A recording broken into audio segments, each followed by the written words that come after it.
20 میں عمران خان کی حکومت میں بھی اس کے اوپر بات کریں گے، اور یہ پروویژنل پروونشل اسٹیٹس ہوتا کیا ہے، اور کہ وہ ایک عبوری یعنی پروونس ہوگا اس. السلام علیکم. آج کے اس ویڈیو میں ہم جی بی کا جو پریزنٹ اسٹیٹس ہے اس کے بارے میں بات کریں گے، اور پروویژنل پروونشل اسٹیٹس جو کہ 17 جولائی کو جی بی اسمبلی نے ایک ریزولوشن پاس کی تھی اس کے بارے میں بات کریں گے، اور یہ پروویژنل پروونشل اسٹیٹس ہوتا کیا ہے اور اس کے گلگت بلتستان کے لیے فائدے کیا ہوں گے اس کے بارے میں بات کریں گے.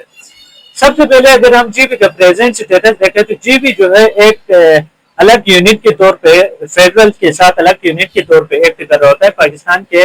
4 پروونسز میں انکلوڈ نہیں ہے. اس وجہ سے اس کو جو پروونشل رائٹس مل رہے ہوتے ہیں، نیشنل اسمبلی میں ریپریزنٹیشن ہو گئی، این ایف سی ایوارڈ ہو گیا، ان چیزوں میں جو ریپریزنٹیشن ہوتی ہے وہ بھی جی بی کو نہیں مل رہی ہوتی ہے.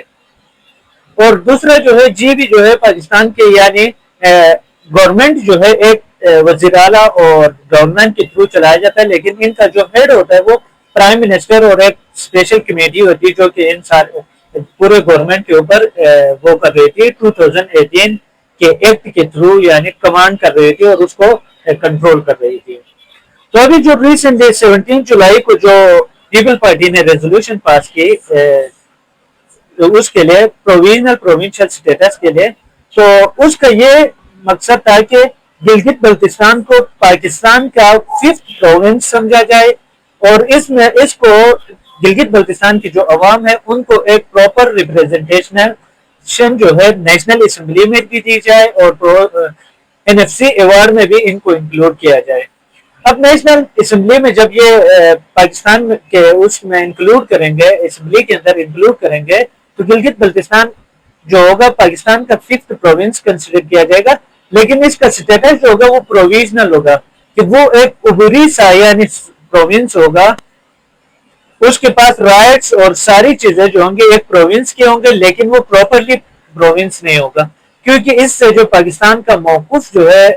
یونائٹڈ نیشن کے اندر اگر یہ پراپر اسٹیٹس دیتے ہیں تو ویک ہو جاتا ہے. اس لیے جی بی اسمبلی نے کہا کہ ایک پروویژنل اسٹیٹس دے دو، رائٹس سارے دے دو، یعنی representation, N F C award اور وومن سیٹ سارا کچھ نیشنل اسمبلی اور کیبنٹ میں گلگت بلتستان کو ریپریزنٹیشن دو، لیکن صوبہ بے شک پورا کمپلیٹ صوبہ نہ بنائے.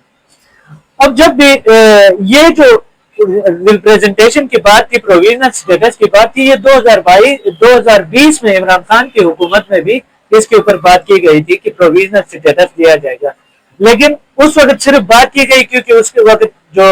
کنسٹیٹیوشن میں امینڈمنٹ کی ضرورت ہوتی ہے. اگر ہم لوگ کنسٹیٹیوشن میں امینڈمنٹ کی بات کریں پروویژنل اسٹیٹس دینے کے لیے، سب سے پہلے آرٹیکل 1 جو پاکستان کا آئین ہے اس میں ترمیم کرنی پڑے گی، کیونکہ آرٹیکل 1 جو ہے پاکستان کی باؤنڈریز کو ڈیفائن کرتا ہے کہ پاکستان جو ایک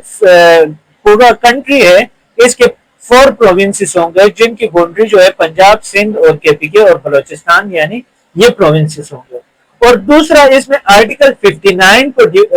امینڈمنٹ کرنا ہوگا، کیونکہ آرٹیکل 59 جو ہے نیشنل اسمبلی کے اندر جو ریپریزنٹیٹیو سیٹس جو ہیں، جنرل سیٹس ہو گئے، وومن سیٹس جو ہیں، ان کو ڈیفائن کرتا ہے. تو ان کے حساب سے جو پہلے والی سیٹ کی جو نمبر ہے اس کو چینج کر کے انکریز کرنا پڑے گا. اس کے بعد آرٹیکل 59 کو بھی چینج کرنا پڑے گا، جو کہ کیبنٹ اور ڈیفرنٹ دوسرے جو پروونشل رائٹس ہیں وہ پرووائڈ کر دیتا ہے. تو یہ تینوں امینڈمنٹ کرنے پڑیں گے اور پھر گلگت بلتستان کو پروونشل وہ بنایا جا سکتا ہے، یعنی پروویژنل پروونس بنایا جا سکتا ہے. اس کے فائدے کیا ہوں گے گلگت بلتستان کے لیے؟ فائدوں کی بات کریں تو سب سے پہلے نیشنل اسمبلی میں گلگت بلتستان کی ریپریزنٹیشن ملے گی. پورے جو گلگت بلتستان کی گورنمنٹ جو ہے اس وقت پریزنٹ کنڈیشن میں پرائم منسٹر اور کچھ وزیر جو منسٹر جو ہیں ان کی کمیٹی رول کر رہی ہوتی ہے، چلا رہی ہوتی ہے، تو وہ سارا ختم ہو جائے گا اور ڈائریکٹلی پاور جو ہے گلگت بلتستان کے پاس آئے گا. اور دوسرا جو این ایف سی ایوارڈ جو ہوگا، جو فیڈرل جو ہے ریونیوز اور ٹیکسز اور جو وہ کلیکشن جو بھی ہوتے ہیں وہ ساروں میں جو پروونسز کو ایوارڈ دے رہا ہوتا ہے وہ سارے جو ہوں گے اس میں بھی گلگت بلتستان کو اپنا حق ملے گا. لیکن اس کے اندر کچھ مسائل ہیں کہ یونائٹڈ نیشن کے اندر پاکستان نے ابھی تک اس کو اس لیے ایڈ نہیں کیا کیونکہ یونائٹڈ نیشن کے اندر جو پاکستان کا موقف ہے کہ ہم نے گلگت بلتستان کو ایک کمپلیٹ صوبہ ابھی نہیں بنایا ہے. اور انڈیا نے جموں کشمیر کو بنایا تو ان کا جو موقف تھا وہ ویک ہو گیا یونائٹڈ نیشن کے اندر. تو یہ اس لیے گلگت بلتستان کی حکومت چاہتی ہے کہ عبوری حیثیت ملے, کہ بائی ریپرزنٹیشن ہمیں ساری ملے, رائٹس ہمیں پورے پروونس جیسے کہ پنجاب اور سندھ کے عوام جو انجوائے کر رہے ہیں وہ رائٹس ہمیں بھی ملے, اور باقی جو پورا پروونس جو ہے یعنی اس کا بے شک حصہ نہ بھی ملے, اس میں کوئی وہ نہیں ہے. یہ تھی آج کی ویڈیو, کیونکہ ریسنٹلی یہ پروونشل اسٹیٹس کی بات چل رہی تھی تو اس لیے آپ کے انفارمیشن کے لیے بنائی ہے. زیادہ سے زیادہ اس ویڈیو کو آپ لوگ شیئر کریں اور فالو کریں اور لائک بھی کریں. شکریہ.